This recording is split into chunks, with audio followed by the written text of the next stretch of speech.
So here we have the Ford Fiesta on a 60 plate. I'm going to start off by showing you around the outside of the car, and then we'll hop in and run through some controls. On the outside of the car though, you can see it's a 5-door car with alloy wheels. Let's start off inside the boot first of all.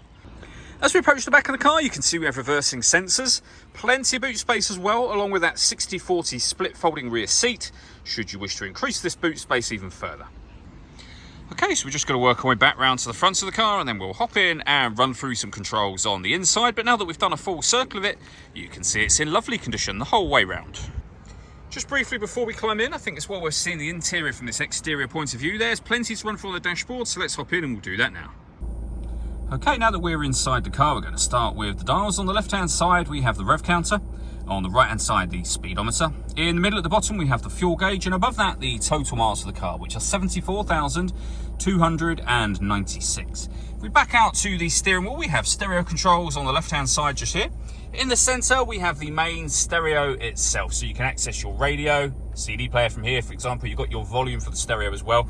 And the screen directly above it will show you what you're doing. So when it comes to radio, we've got FM, as you can see. We've got AM as well.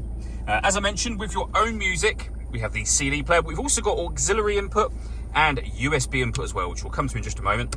Deadlock, so you can lock and unlock the car doors from the outside. And then beneath that, the air conditioning. So you can adjust the fan speed, direction of the air, and temperature. When you're happy with those settings, your air conditioning is on at the minute, so that's off. Back on again. You can recirculate the air that's in the car. That's a great way of heating it up or cooling it down quickly, depending on the temperature you set just here. We've also got a heated rear screen and a proper heated front screen as well.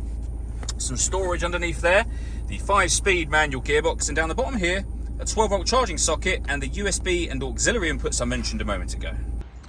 All that leaves me to say is thank you for taking the time to watch this video. If you'd like to come and see the car in person and have a test drive, please feel free to give us a call here at Glenbourne's. We'd love to hear from you soon.